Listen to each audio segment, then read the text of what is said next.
Now, 4 months ago, he produced a sensational result to become the WBA heavyweight world champion.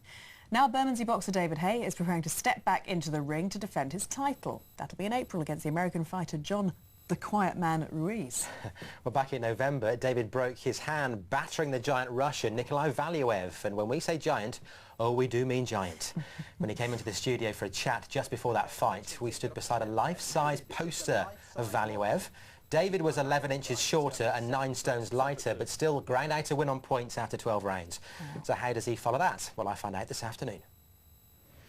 So David Haye, easy tiger, heavyweight champion of the world, still sound good? Has it sunk in yet? Yeah, it has. You know, I know I'm the champ now. You know, it's something I always aspired from my whole childhood. You know, teenage years. I'll tell anyone I was the heavyweight champ. Now I'm the heavyweight champion of the world. The job now is to defend that title against all comers. And April 3rd at the MEN Arena is when I've got to put it all on the line, put the title on the line. Something I've worked my whole life to achieve. I'm risking it all, and I'm looking forward to that challenge. Obviously, John Ruiz is the man. Yeah. How are you going to beat him? With speed. No, I'm a lot faster than him. I feel I punch harder than him. He's a very tough character. He's been around for years.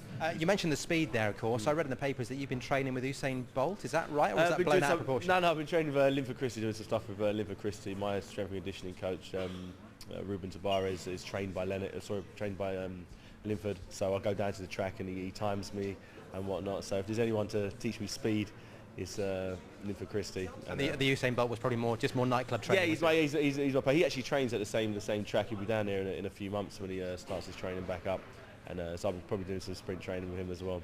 What can people expect on April the 3rd then in terms of the start of the fight? What are you going for? You're going to get more of a traditional punch out, you know, something that people have seen from me over the years, where I've got my reputation with knocking people out in exciting fights.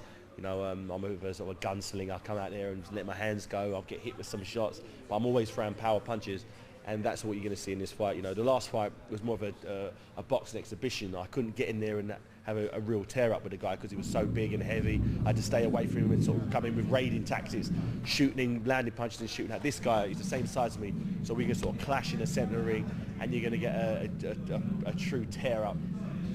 You mentioned it's going to be a true tear-up. You're obviously supremely confident that on April 3rd you're going to do the business, finally? Yeah, definitely. I'm real confident in my ability, the way I've trained so far.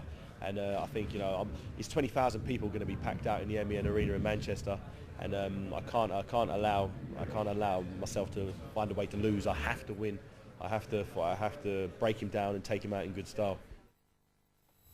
Just in case you were wondering, we shot that right under the main line into Waterloo Station, which is what the rumbling was all about. It wasn't because I hadn't eaten any lunch. That was Bermondsey's world champion David Haye, of course, who puts his title on the line against the American John "the Quiet Man" Ruiz in April.